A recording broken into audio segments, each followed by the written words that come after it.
If you're already growing an amaryllis, or you want it to rebloom next year, or you're thinking of getting an amaryllis, then you'll certainly benefit from today's video. Now, I promise this won't be your typical how-to video. I've been gardening for over 35 years, and believe me, you'll learn stuff you won't find anywhere else. As an added bonus, we'll learn how to get rid of those annoying pests called fungus gnats, because they often show up on houseplants, including amaryllis, during winter months. So nothing fancy here, we're just going to dive in. Now, amaryllis bulbs are usually sold two ways: as bare bulbs or as a boxed kit. Either way, thank goodness amaryllis bulbs are easy to grow, because it's a winter-weary person's dream come true. Beautiful and enormous trumpet-like flowers. All you have to do is add water. So let's unbox an amaryllis. By the way, when shopping for an amaryllis bulb, size matters. The bigger the bulb, the better the show.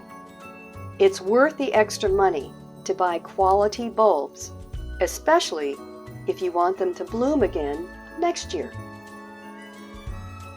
You also want to look for a bulb that is firm, not squishy, and already has a growth tip showing. This one's looking a little pale, but it will green up. You may see a leaf tip or a flower bud tip. See the difference? The flower bud tip is thicker. We'll set that aside for now.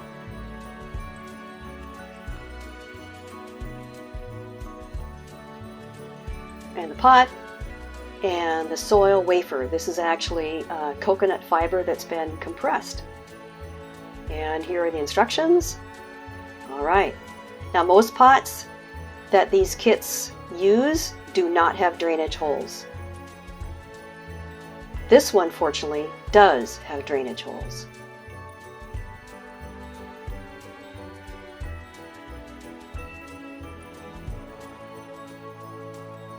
It says, place a disc in a container, add 1 to 2 cups warm water.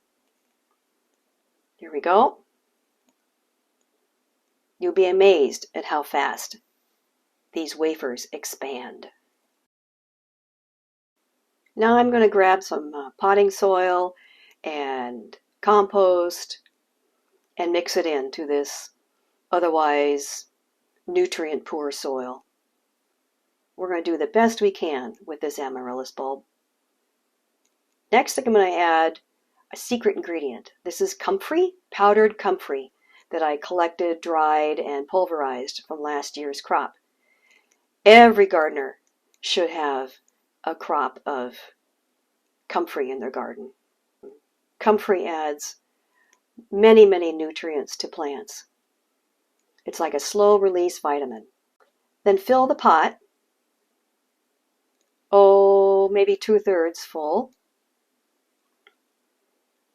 And remember to leave about 1/3 of the bulb exposed. If you bury it completely, you may end up with a crop of tall green leaves at the expense of flowers.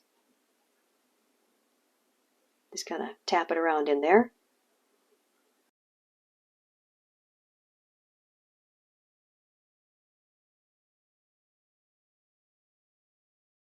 Tuck it in. Think good thoughts while you do this. Anytime you work with plants, send good thoughts. Give it a little extra water so it settles in. Now let's cover a few amaryllis care and feeding instructions. Amaryllis bulbs originate from South Africa, and every year millions of these bulbs are exported around the globe just in time for the holidays. While the bulbs contain all the food your amaryllis needs to sprout and bloom, if you decide to keep your amaryllis for reblooming next year, you'll need to fertilize it like you would any houseplant. Here are 2 little secrets I want to share with you. Number 1, mixing compost into the potting soil helps a lot. Number 2, And this is something you want to do to keep all your houseplants healthy and happy. Urine. Yes, pee. Before you get all squeamish, though, let me put you at ease. We humans have known for thousands of years that urine is a safe and effective fertilizer.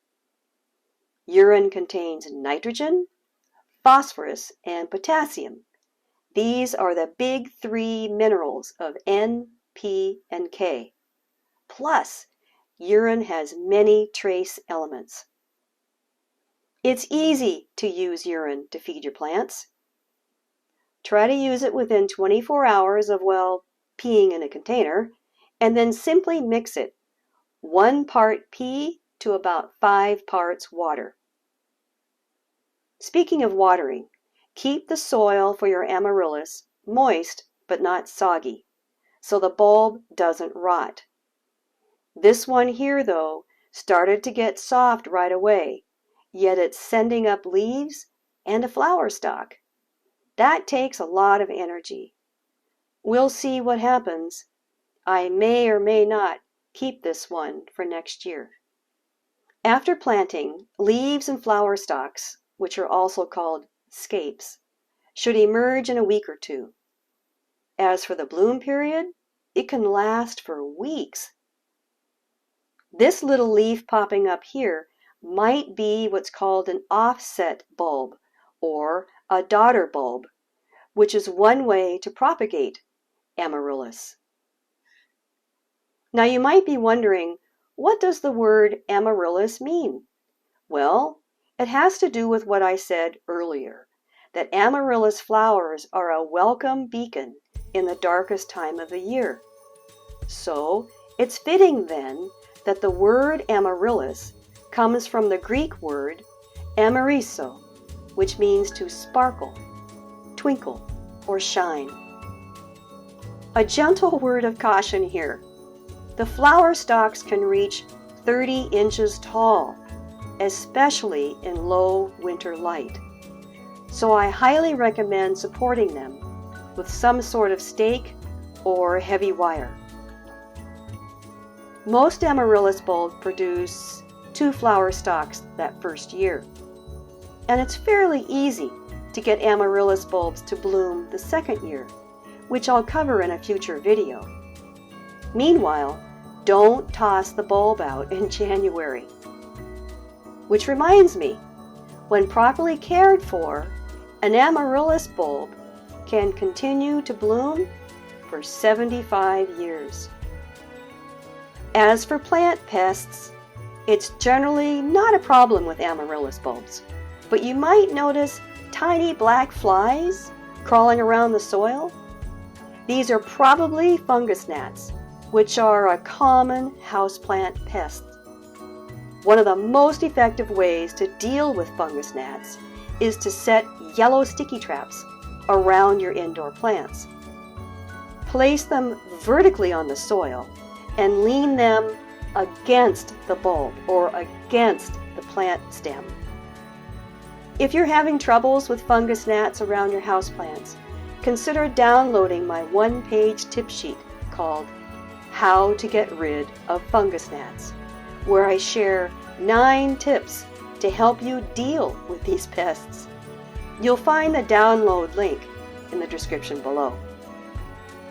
Meanwhile, I hope you enjoy your Amaryllis as much as I do.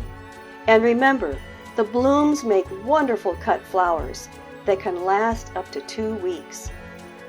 Finally, could you do me a favor? If you found value in this video, give me a thumbs up. It really makes a huge difference. Alrighty then, I'll see you in the next video. Cheers!